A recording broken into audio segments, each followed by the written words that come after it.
கர்த்தருடைய பரிசுத்தமுள்ள நாமத்திற்கு மகிமை உண்டாகட்டும். இந்த ஆசீர்வதிக்கப்பட்ட வேளையிலே கர்த்தருடைய வார்த்தைக்கு முன்பாக நாம் வந்திருக்கிறோம். சற்று நேரம் நம்முடைய கவனங்களை தேவனுடைய வார்த்தைகளுக்கு திருப்பிக் கொள்ளுவோம். நம்முடைய தியானத்திற்காக 2 நாளாகமும் 20வது அதிகாரம் 3வது வசனத்தை வாசிக்கலாம். அப்பொழுது யோசபாத் பயந்து கர்த்தரை தேடுகிறதற்கு ஒருமுகப்பட்டு யூதாவெங்கும் உபவாசத்தை கூறுவித்தான். நாம் இன்றைக்கு தியானிக்க போகிற செய்தியின் தலைப்பு உபவாசம். பரிசுத்த வேதாகமத்திலே உபவாசத்தை குறித்து ஏராளம் வசனங்களை நம்மால் பார்க்கிறதற்கு முடியும். அநேகம் தேவனுடைய மனிதர்கள் கர்த்தருக்கு முன்பாக கருத்தோடு உபவாசித்து அழுது கண்ணீரோடு ஜெபித்து மிகப்பெரிய ஆசீர்வாதங்களை பெற்று கொண்டிருக்கின்றார்கள். ஒரு தனி மனிதனுக்கு உபவாச ஜெபம் ஆசீர்வாதமாய் அமைந்திருக்கின்றது. ஒரு குடும்பத்திற்கு உபவாச ஜெபம் மிகப்பெரிய திருப்பு முனையாக மாறி இருக்கின்றது. ஏன், ஒரு பெரிய நாடு தேசம் கர்த்தருக்கு முன்பாக உபவாசித்த போது பெரிய மாறுதல்களை, வியக்கத்தக்க காரியத்தை, நினைத்து கூட பார்க்க முடியாத காரியத்தை கண்டிருக்கின்றார்கள். வேதாகமம் முழுவதும் உபவாசித்து ஜெபிக்கிறது எப்படி, ஏன் உபவாசிக்க வேண்டும், உபவாசிக்கிறதுனாலே என்னென்ன காரியங்கள் நடக்கும் என்று ஏராளம் காரியங்கள் சொல்லப்பட்டிருந்தாலும் நாம் இன்றைக்கு குறிப்பாக உபவாசித்து ஜெபிக்கக்கூடிய 3 விதமான சூழ்நிலைகளை பார்க்க போகின்றோம். முதலாவதாக, மனிதர்கள் பிரச்சனைகளின் போது உபவாசித்து ஜெபித்திருக்கின்றார்கள். தங்கள் வாழ்க்கையில பிரச்சனைகள் என்றால் எதிர்பாராத பலவிதமான சந்தர்ப்பங்களிலிருந்து எழும்புகின்றது. நினைத்து பார்க்க முடியாத சூழ்நிலைகளிலிருந்து பிரச்சனை வருகின்றது. சில நேரம் நம்பிக்கைக்குரிய மனிதர்களிடத்திலிருந்து வருகின்றது. சிறியதாக தோன்றுகின்ற காரியம் மிகப்பெரிய விஷயமாக மனவேதனையும் துன்பத்தையும் இழப்புகளையும் கொடுத்திருக்கின்றது. இப்படி பல பிரச்சனைகளையும் துன்பங்களையும் மனித வாழ்க்கை சந்திக்கின்றது. இந்த சூழ்நிலைகளில் பொதுவான ஜபங்கள் ஏறெடுக்கும் பொழுது பெரிய மாற்றத்தை காண முடிகிறது இல்லை. ஆகவே தேவனுடைய மனிதர்கள், ஆண்டவருக்கு பயப்படுகிற ஜனங்கள் உபவாசத்தோடும் கண்ணீரோடும் கர்த்தரிடத்தில் வந்து பெரிய மாற்றத்தை கண்டிருக்கின்றார்கள். நாம் வாசித்த வசனம் கூட யோசபாத் என்கிற ராஜாவை குறித்து சொல்லப்பட்ட காரியம். இந்த யோசபாத் என்கிற ராஜாவினுடைய இந்த உபவாச ஜபத்தை குறித்து இந்த 2 நாளாகமும் 20வது அதிகாரம் முழுவதும் அது மிக தெளிவாக சொல்லப்பட்டிருக்கின்றது.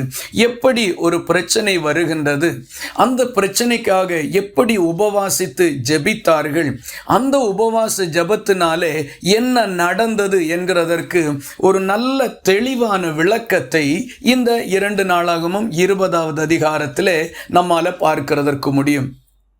இதனுடைய முதலாவது வசனத்தை நம்ம பார்க்கும் பொழுது அங்கே மோவாப் புத்திரர், அம்மோன் புத்திரர், அப்புறம் அம்மோனியருக்கு அப்புறத்தில் உள்ள மனுஷரோடும் கூட யோசபாத்துக்கு விரோதமாக ஒரு பெரும் திரள் கூட்டம் யுத்தத்திற்கு கூடி வந்தார்கள்.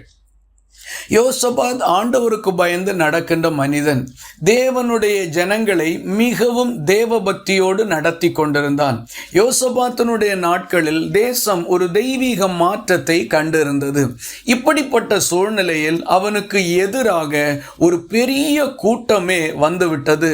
அண்டை நாடுகளை சேர்ந்த மனிதர்கள் எல்லாரையும் சேர்த்து கொண்டு காரணம் இல்லாமல் ஒரு பெரிய யுத்தத்திற்கு வந்திருக்கின்றார்கள்.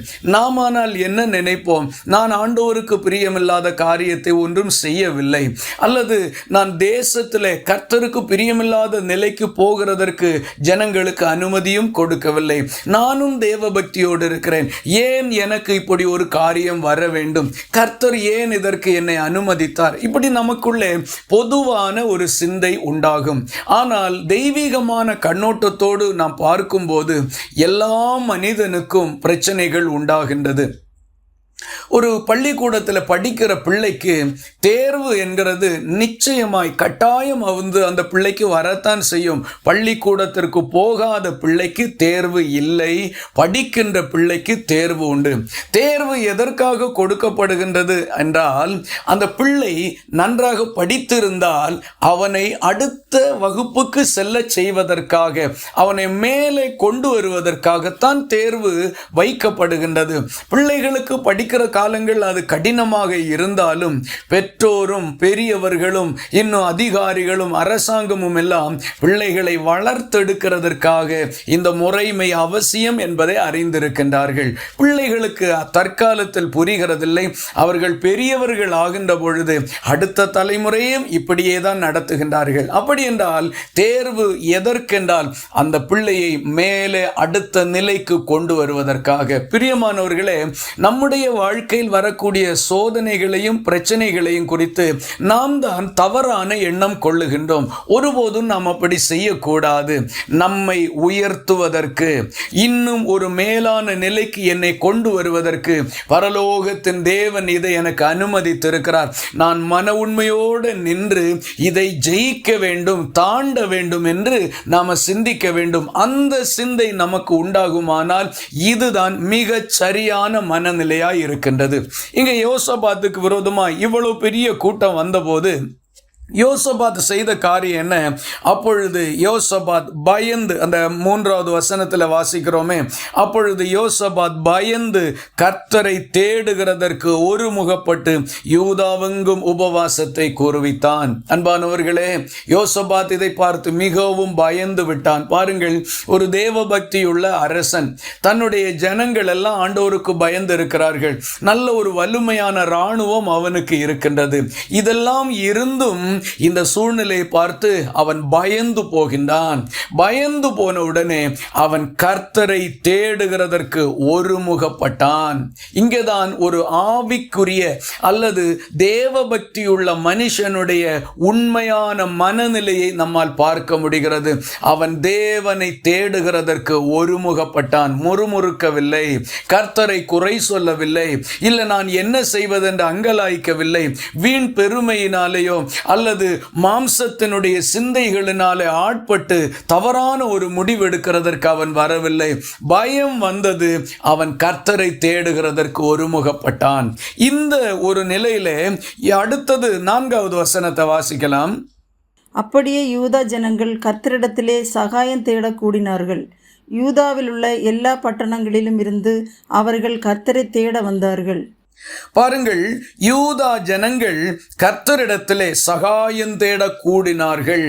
யோசபாத் மட்டுமல்ல, யூதா தேசத்தில் இருந்த எல்லா ஜனங்களும் ஒருமனப்பட்டு வந்தார்கள். இங்கே ஒரு மனதை பார்க்கின்றோம். முதலாவது பிரச்சனை வருகின்றது. பிரச்சனையின் நேரங்களிலே ஒருவரை ஒருவர் குறை சொல்லுவது அல்ல. அரசனை ஜனங்கள் குறை சொல்லுவதும், மக்களை அல்லது இராணுவ வீரர்களை, அதிகாரிகளை ராஜா குறை சொல்லுவதும் அல்ல. எல்லாரும் ஒருமுகப்பட்டு நம்முடைய கர்த்தரிடத்திலே சகாயம் தேடும்படிக்கு கூடினார்கள். இந்த ஒரு மனம் நம்முடைய குடும்பங்களில் தேவை. பிரச்சனை வரும் பொழுது யாரோ ஒருவரிடத்தில் அந்த பழியை போடுவதல்ல. ஏன், யாரோ ஒருவர் அதற்கு காரணமாய் இருக்கட்டுமே. அப்படி இருக்கிறதுனால் அவர்கள் மேல் பழி சுமத்துவது நியாயம் அல்ல. எல்லாரும் சேர்ந்து அதை எதிர்கொள்ள வேண்டும். கிறிஸ்தவ குடும்பங்கள், தேவனுக்கு பயப்படுகிற குடும்பங்கள் கர்த்தரிடத்திலே ஒருமனப்பட்டு சகாயம் தேடும்படிக்கு வர வேண்டும். அந்த கூடி வருகையின் நடுவில் தான் கர்த்தர் பெரிய காரியத்தை செய்கிறதற்கு முடியும். ஆகவே இங்கே யோசபாத்துக்கு விரோதமாக பெரும் திரள் கூட்டம் யுத்தம் பண்ணும்படி வந்திருக்கிறார்கள். இது அவர்களுடைய பிரச்சனை. இந்த நேரத்திலே யோசபாத் தேசமெங்கும் ஒரு உபவாசத்தை அறிவிக்கின்றார். எல்லா ஜனங்களும் ஒன்றாக கூடி வந்தார்கள். இந்த நிலையிலே தேவன் அவர்களுக்கு பதில் கொடுத்தார். எப்படி பதில் கொடுத்தார் என்கிறதை குறித்து நாம் இங்கே தொடர்ந்து அந்த அதே 20வது அதிகாரத்திலே 14வது வசனம் முதல் 17வது வசனம் வரைக்கும் உள்ள பகுதியிலே ஆண்டவர் கொடுத்த பதிலை நம்மாலே பார்க்க முடியும். அங்கே 14வது வசனத்தை வாசிக்கலாம். அப்பொழுது சபையின் நடுவில் இருக்கிற மத்தானியாவின் குமாரனாய ஏயேலின் மகனான பெனாயாவுக்கு பிறந்த சகரியாவின் புத்திரன் யகாசியேல் என்னும் ஆசாபின் புத்திரரில் ஒருவனான லேவியன் மேல் கர்த்தருடைய ஆவி இறங்கினதினால் அவன் சொன்னது, பாருங்கள், உபவாச ஜெபம் கர்த்தரை நோக்கி ஏறெடுக்கப்படுகின்றது.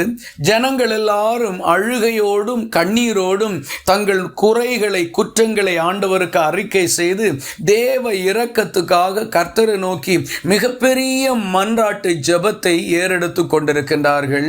ராஜா முதற்கொண்டு சாதாரண மனிதர்கள் வரைக்கும் புசியாமலும் குடியாமலும் உபவாசித்து கர்த்தருக்கு முன்பாக விழுந்து கிடக்கின்றார்கள். இந்த சூழ்நிலையிலே அங்கே கர்த்தர் ஒரு லேவியன் மேலே தேவ ஆவி இறங்கினதுனாலே தீர்க்க தரிசனம் அவன் சொன்னான் என்று குறிப்பிடுகின்றார். அப்போ அதன் நடுவிலே ஒருவன் மேல் கர்த்தருடைய ஆவியானவர் இறங்கி தீர்க்க தரிசனம் அவன் சொல்லுகின்றான். அவன் சொன்ன காரியத்தை 15வது வசனத்திலிருந்தே நம்ம வாசிக்க முடியும். நான் வாசிக்கிறேன். சகல யூதா கோத்திரத்தாரே, எருசலேமின் குடிகளே, ராஜாவாகிய யோசபாத்தை கேளுங்கள்.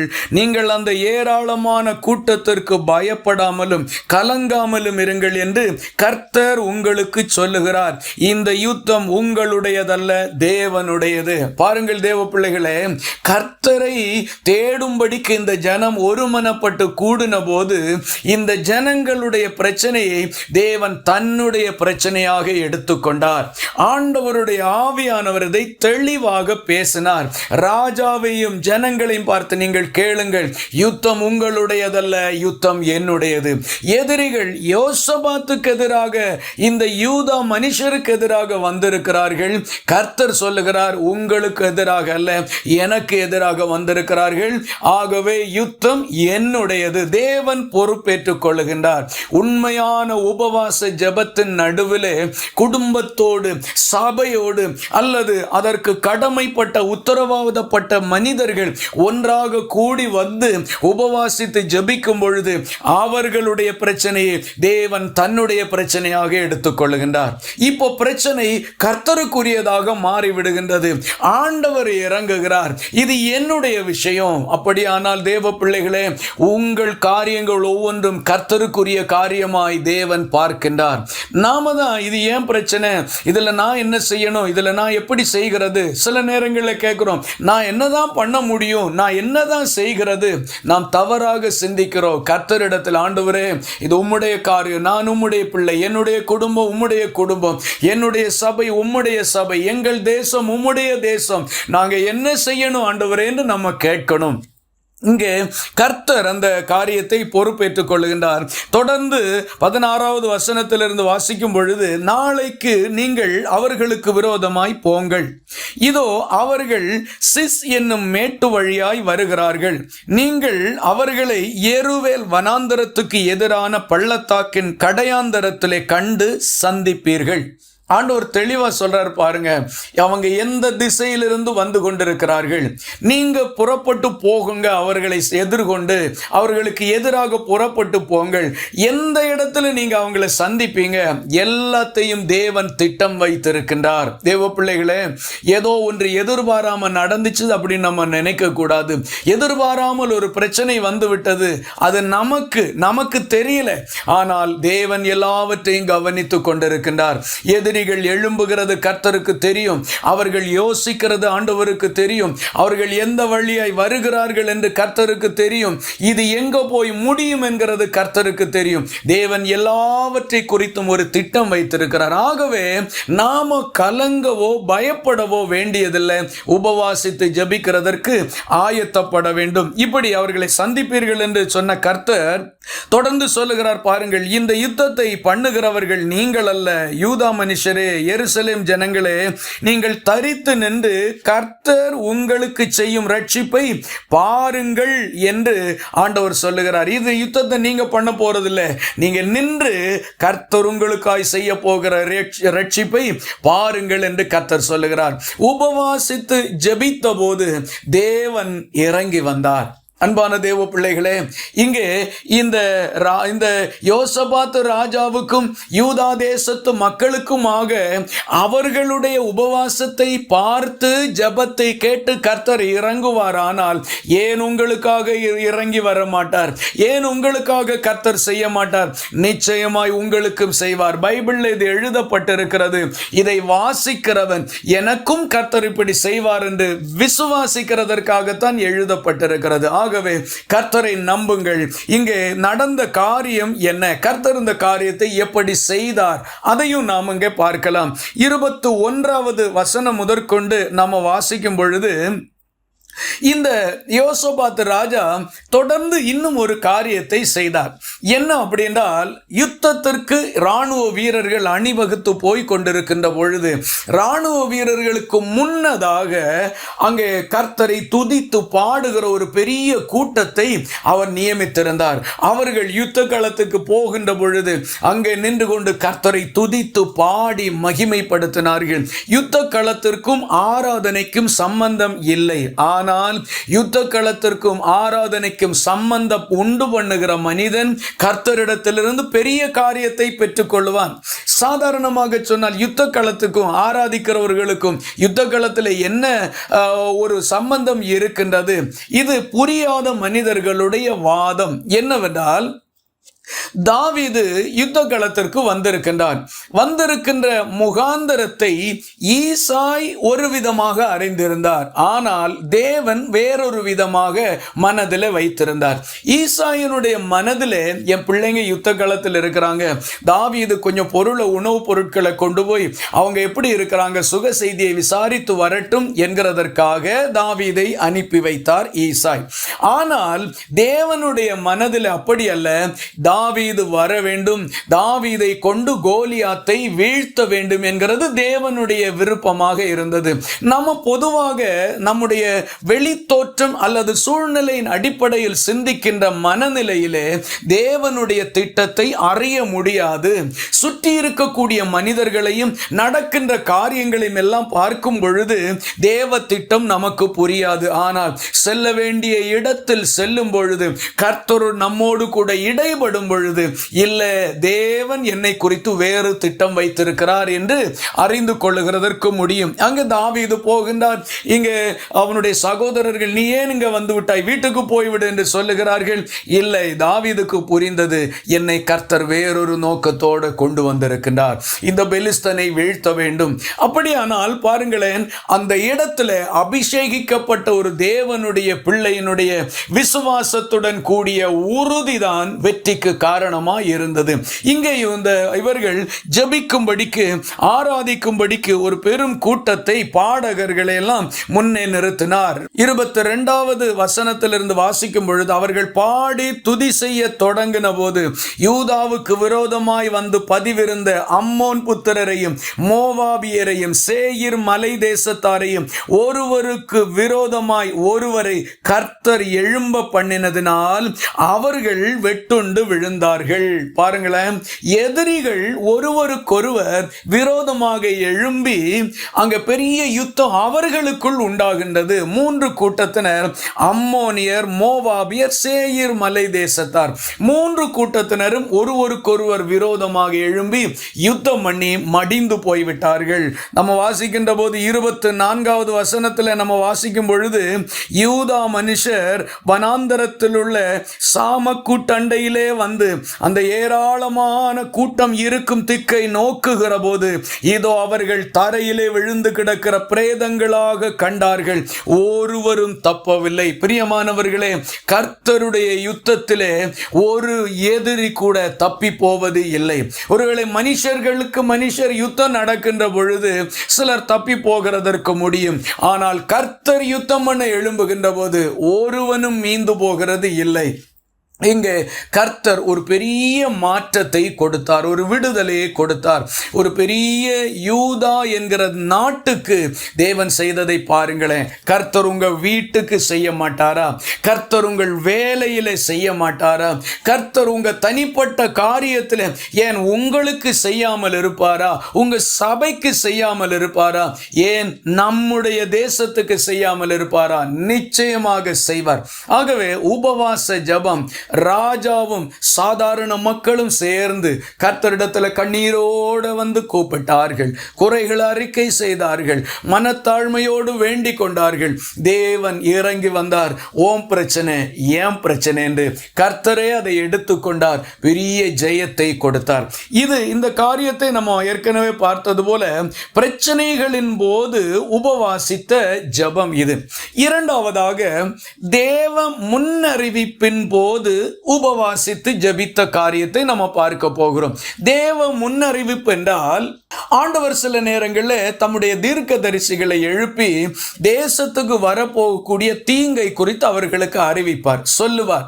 நம்முடைய இந்த தேசத்தின் மேலே இன்னின்ன தீங்கு வரப்போகின்றது, சில நேரங்களில் பஞ்சம் வரப்போகிறது என்று கர்த்தர் அறிவித்திருக்கிறார். சில நேரங்களிலே தேசத்துக்கு விரோதமாய் ராஜாக்கள் வரப்போகிறார்கள் என்று அறிவித்திருக்கிறார். சில நேரங்களிலே சில ராஜாக்கள் வருகின்ற பொழுது இந்த பிரச்சனை என்னமாக முடியும் என்று அறிவித்திருக்கிறார். இப்படி பல விதங்களிலே கர்த்தர் இடைப்பட்டிருக்கிறார். கர்த்தர் முன்னறிவித்த போது உபவாசித்து ஜெபித்த சில காரியங்களை நம்ம வாசிக்க போகின்றோம். யோவேல் தீர்க்கதரிசன புஸ்தகம் 2வது அதிகாரம் 15வது வசனத்தை வாசிக்கலாம். சீயோனிலே எக்காலம் ஊதுங்கள், பரிசுத்த உபவாச நாளை நியமியுங்கள், விசேஷித்த ஆசரிப்பை கூறுங்கள்.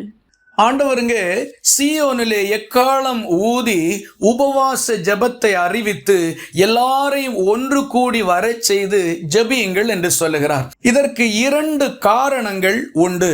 யோவேல் 1வது அதிகாரம் 16வது வசனத்தை நாம் வாசிக்கும் பொழுது அந்த 2 காரணங்களை நம்மால் பார்க்க முடியும். அதை வாசிக்கலாம். நம்முடைய கண்களை விட்டு ஆகாரமும் நம்முடைய தேவனின் ஆலயத்தை விட்டு சந்தோஷமும் மகிழ்ச்சியும் நீக்கப்படவில்லையோ? முதலாவது காரியம், நம்முடைய கண்களை விட்டு ஆகாரம் நீக்கப்படவில்லையோ? தேவனுடைய ஜனங்கள் தான், கர்த்தர் வாக்குத்தத்தம் பண்ணி கொடுத்த தேசம்தான், ஆண்டவர் அவர்களுடைய மேலே கண்ணோக்கமாயிருக்கிறது உண்மைதான். ஆனால் இந்த ஜனங்களுடைய கண்களை விட்டு ஆகாரம் நீக்கப்பட்டது, உணவு ஜனங்களுக்கு இல்லாத நிலைமை உண்டானது.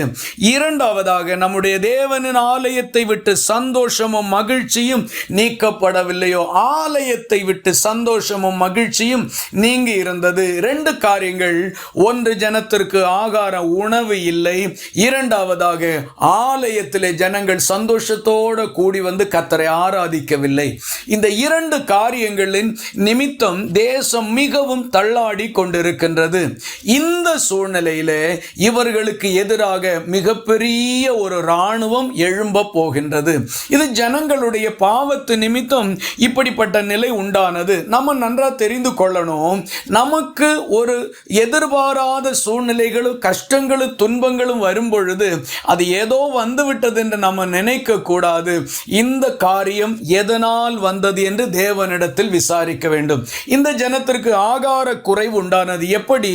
அந்த 1வது அதிகாரம் 4வது வசனத்தில் வாசிக்கின்ற பொழுது, பச்சை புழு விட்டதை வெட்டுக்கிளி தின்றது, வெட்டுக்கிளி விட்டதை பச்சை கிளி தின்றது, பச்சை கிளி விட்டதை முசுக்கட்டை பூச்சி தின்றது. கர்த்தர் சொல்லுகிறார், இந்த பாருங்களேன், நான் இவைகளை உங்களுக்கு அனுப்பினேன், நீங்கள் என்னை விட்டு தூரம் போனீர்கள். 5வது வசனத்தில், வெறியரே விழித்து அழுங்கள், திராட்சரசம் குடிக்கிற சகல ஜனங்களே புது திராட்சரசத்தின் நிமித்தம் அலறுங்கள் என்று கர்த்தர் சொல்லுகிறார். ஜனங்கள் திராட்சரசம் குடித்து வெறித்து போனார்கள். அதோடு அவர்கள் கர்த்தருக்கு பிரியமில்லாத காரியங்களை செய்ததினால் அவர்களுடைய விளைச்சல்களை அந்த வெட்டுக்கிளி, பச்சை கிளி, பச்சை புழுக்கள் போன்றவைகள் வந்து தின்று போட்டது. இது ஏதோ ஒரு சாதாரண நிகழ்வு என்று எடுத்துக்கொள்ளக்கூடாது. ஆண்டவர் தம்முடைய ஜனத்திற்கு சொன்னார், நீங்கள் என்னுடைய வார்த்தைக்கு கீழ்ப்படியாமல் போவீர்களானால் நான் உங்கள் தேசத்திலே இவைகளை வாதையாக அனுப்புவேன், இவைகள் உங்கள் பயிர் வகைகளை முழுவதும் அழித்து போடும், உங்களுக்கு ஆகாரம் இருக்காது, வானத்திலிருந்து மழை பொழியாது என்று கர்த்தர் சொல்லி இருக்கிறார். அதைத்தான் இங்கே நிறைவேற்றுகின்றார். ஆகவே ஒன்று, ஜனங்களுடைய பாவம், அது நிமித்தம் இந்த ஜனங்களுடைய ஆசை ஆசீர்வாதங்கள் இல்லாமல் போனது. உங்க வேலையில பிரச்சனை வருகின்ற பொழுது, உங்களுக்கு வேலை இல்லாமல் போகின்ற போது, அல்லது தொழிலில் நஷ்டம் வருகின்ற பொழுது, அல்லது உங்களுடைய வருமானத்துக்குரிய வழிகள் அடைபடுகின்ற போது, நீங்க செய்ய வேண்டிய காரியம், எனக்கெல்லாம் போய்விட்டது, இனி நான் உயிரோடு வாழ்ந்து எதற்கு, அப்படியெல்லாம் நினைக்க வேண்டியது. ஆண்டவரே, நான் எங்க தவறு செய்திருக்கிறேன், என்னிடத்தில் என்ன தவறு வந்திருக்கிறது என்று கர்த்தரிடத்தில் போய் நீங்கள் விசாரிக்க வேண்டும்.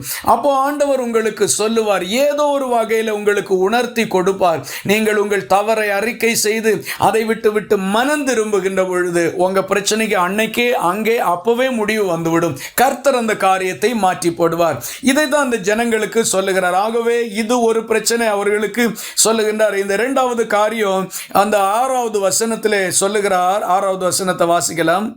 எண்ணி முடியாத ஒரு பலத்த ஜாதி என் தேசத்தின் மேல் வருகிறது. அதன் பற்கள் சிங்கத்தின் பற்கள், துஷ்ட சிங்கத்தின் கடவாய் பற்கள் அதற்கு உண்டு. எண்ணி முடியாத ஒரு பலத்த ஜாதி என் தேசத்தின் மேல் வருகிறது. ஆண்டவர் சொன்னார், என்னுடைய தேசத்தின் மேலே ஒரு பலத்த ஜாதி வருகிறது, அது எல்லாவற்றையும் அழித்து போட போகிறது, நீ உபவாசித்து ஜெபி. அப்ப ஜனங்களுடைய பாவம் தவறுகள் வந்த பொழுது கர்த்தர் உணர்த்தினார், நீ தவறு செய்கிறாய், செய்யக்கூடாது என்று. ஆனால் அவர்கள் அதை விட்டு திரும்பவில்லை. ஆகவே அவர்களுக்கு தண்டனையாக ஒரு பெரிய ஜாதி ஒன்று வரப்போகிறது. அது என் தேசத்தை அழித்து பாழாக்க போகிறது.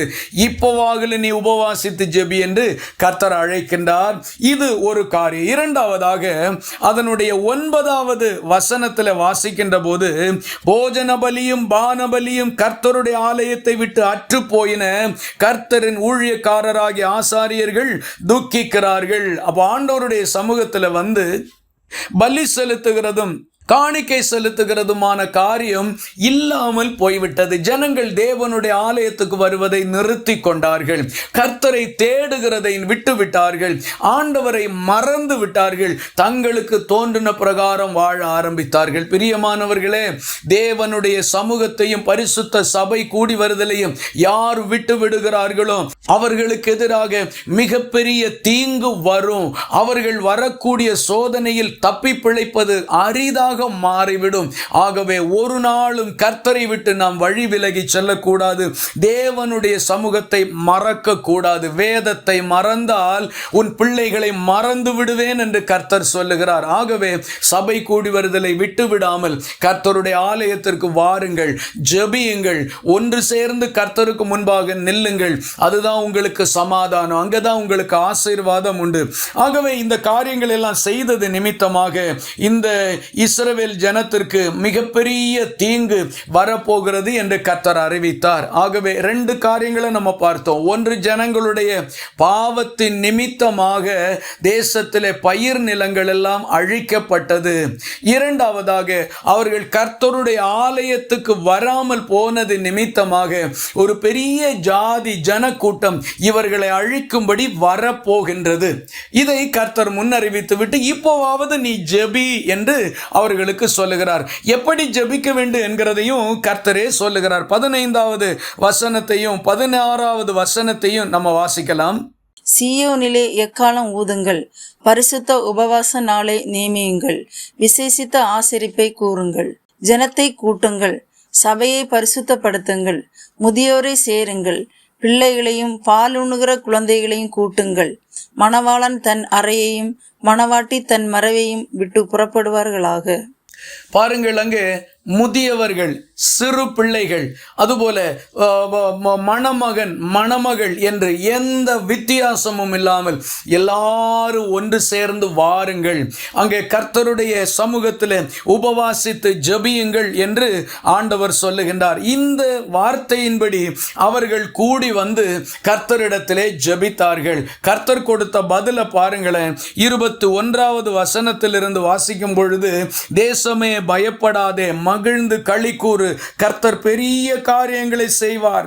வெளியின் மிருகங்களே பயப்படாதேயுங்கள், வனாந்தரத்திலே மேய்ச்சல்கள் உண்டாகும், விருட்சங்கள் காய்களை காய்க்கும், அத்திமரமும் திராட்சை செடியும் பலனை தரும் என்று கர்த்தர் பெரிய வாக்குத்தத்தங்களை இந்த ஜனத்திற்கு கொடுக்கின்றார். பிரியமானவர்களே, நீங்கள் ஆசீர்வதிக்கப்பட வேண்டியவர்கள், நீங்கள் ஆசீர்வாதத்துக்கு உரியவர்கள். ஆனால் உங்களுடைய தவறு அல்லது மதியினம் அல்லது பாவம் அல்லது தேவ தேவனை தேடாமல் விட்டுவிட்ட அனுபவம் உங்களுக்கு மிகப்பெரிய பாதிப்புகளை கொண்டு வந்திருக்கிறது. ஆகவே அதை குறித்து அவனால வந்தது, இந்த காரியத்தினால வந்தது, எல்லாருக்கும் வந்தது போல எனக்கும் வந்தது, அப்படி நாம் ஒரு நாளும் நினைக்க கூடாது. வேத வசனங்களை பாருங்கள். சிங்கக்குட்டிகள் தாழ்ச்சி அடைந்து பட்டினியாயிருக்கும், கர்த்தரை தேடுகிறவர்களுக்கோ ஒரு நன்மையும் குறைவுபடாது. யாருக்கு குறைவும் கஷ்டமும் வந்தாலும் தேவ பிள்ளைகளை கர்த்தர் போஷிப்பார். அதுதானே அந்த வார்த்தையினுடைய அர்த்தம். ஆகவே எல்லாருக்கும் வந்தது, அதுபோல எனக்கும் வந்தது என்றல்ல, கர்த்தரை தேடுகிறவர்களுக்கு ஒரு நன்மையும் குறைவுபடாது என்று கர்த்தர் சொல்லி இருக்கிறார். அப்ப இந்த வார்த்தையை கொண்டு நீங்க ஜெபிக்கணும். ஆண்டவரை சொல்லி இருக்கிறீங்களப்பா, எனக்கு நீங்க செய்யணும்னு கர்த்தரிடத்தில் கேட்கணும், கர்த்தர் செய்வார்.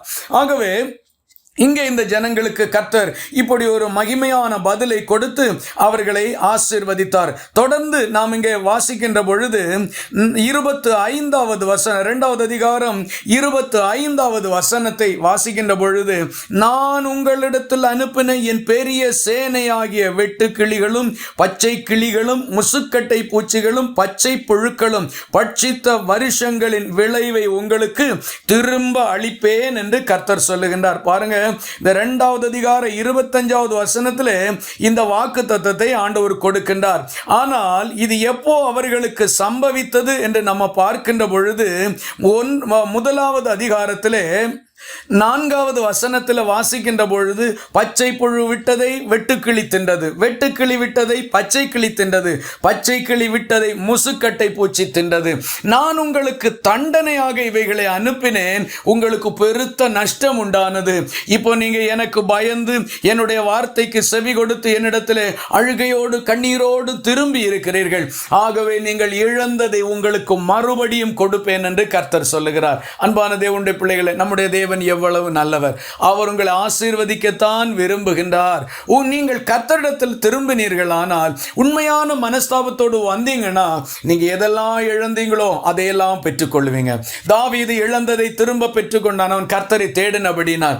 இந்த ஜனங்கள் நஷ்டமானதை, இழந்து போனதை, கைவிட்டு போனதை திரும்ப பெற்றுக்கொண்டார்கள். கர்த்தருடைய வார்த்தை கீழ்ப்படிந்து உபவாசித்து ஜெபித்ததனால். நீங்கள் உபவாசித்தால், உங்கள் குடும்பம் உபவாசித்தால், உங்கள் சபை உபவாசித்தால், தேசம் உபவாசித்தால், இழந்ததையே கர்த்தர் திரும்ப கொடுக்கிறதற்கு உண்மையுள்ளவராய் இருக்கின்றார். 3வதாக பொதுவான உபவாச ஜெபம்.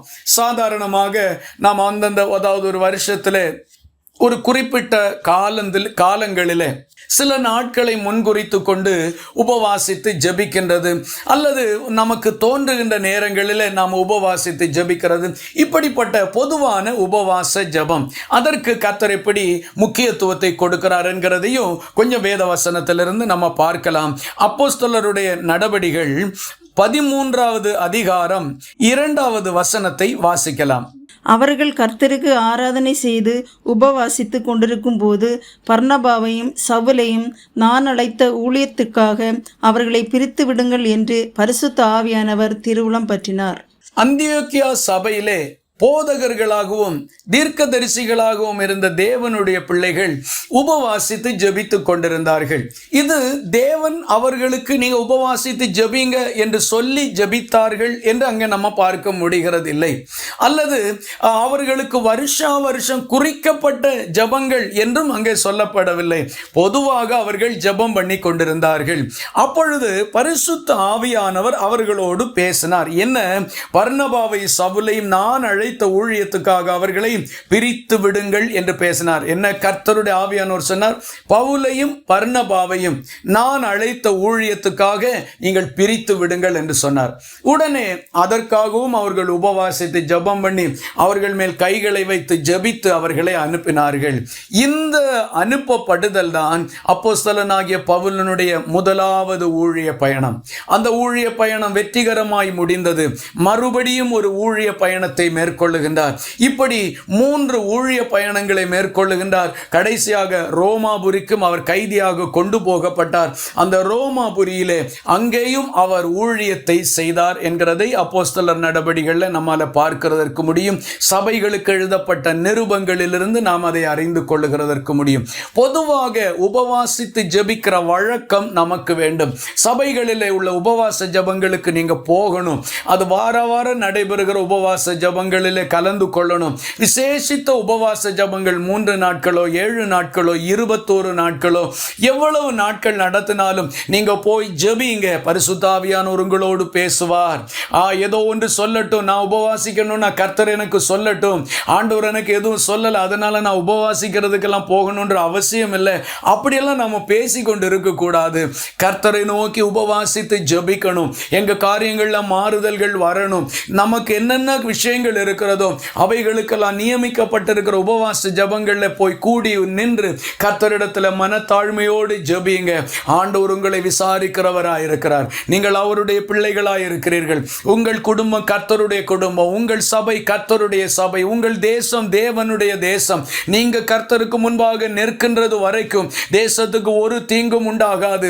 உபவாசிக்கிறவன் தேவனுக்கு முன்பாய் நிற்கிறது வரைக்கும் அந்த சபையை தீங்கு அணுகாது, சாத்தான் அணுக மாட்டான். உபவாசித்து ஜெபிக்கிறவர்கள் குடும்பங்களிலே நிற்கிறது வரைக்கும் அந்த குடும்பங்களை சாபமோ பாவமோ தீங்கோ எதிரிகளோ பிசாசோ அணுக முடியாது, நெருங்க முடியாது, ஒன்று செய்ய முடியாது.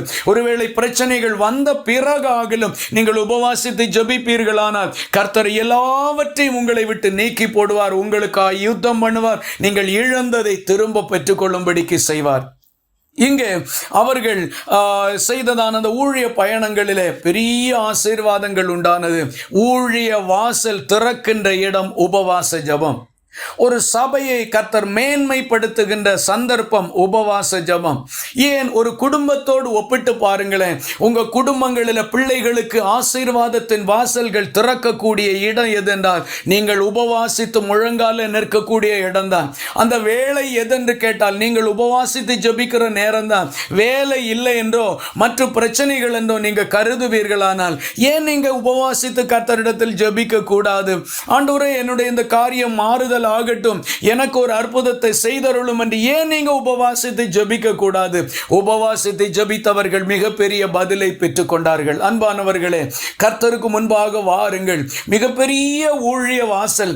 அன்றைக்கு அவர்கள் அனுப்புகின்ற போது இதற்கு பின்னாலே இவ்வளோ நிறைய ஊழிய பயணங்கள் இருக்கும், ஏராள சபைகள் எல்லாம் ஸ்தாபிக்கப்படும் என்று அவர்கள் யாரும் அறிந்திருக்கவில்லை.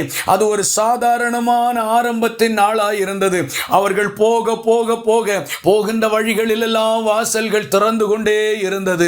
உங்களுக்கு அடைபட்டிருக்கிற வாசல்கள் இருக்குமானால், இல்லாவிட்டால் எனக்கு எந்த வாசலும் திறக்கவில்லையே என்று நீங்கள் கருதுவீர்களானால் உபவாசித்து கர்த்தருக்கு முன்பாக ஜெபியுங்கள். கர்த்தர் உங்களுக்கு ஆலோசனை கொடுப்பார், வழி காட்டுவார். நீங்கள் போகின்ற வழியெல்லாம் உங்களுக்கு திறந்த வாசல் உண்டாயிருக்கும். போக போக போக நீங்கள் திறந்த வாசலின் ஆசீர்வாதங்களை அனுபவிப்பீர்கள். ஆகவே தேவனுடைய பிள்ளைகளை, உபவாசித்து ஜெபிக்கிறதற்கு திரும்புங்கள். பிரச்சனைகளை வைத்துக்கொண்டு அந்த பிரச்சனைகளோடும் கஷ்டத்தோடு சேர்ந்து வாழ பழகி கொள்ளாமல், அதற்கு அடிமைப்பட்டு போய்விடாமல், சிந்தையும் மனதையும் அதற்கு கீழே ஒப்பு கொடுத்து விடாமல் வைராக்கியத்தோடு எழும்பி நின்று உபவாசித்து, இதை நான் ஜெயிக்கணும், இதை நான் உடைக்கணும், நான் ஆசீர்வதிக்கப்பட்டவன், நான் தேவனுடைய பிள்ளை, எனக்கு கர்த்தர் மேன்மையானதை வைத்திருக்கிறார் என்று நீ எழும்பணும். உன்னுடைய மனதை மாற்றணும். நீ தெய்வீக சிந்தைக்கு வரணும். உபவாசித்து ஜெபிக்கணும். உன்னுடைய காரியத்தை கர்த்தர் மாற்றுவார்.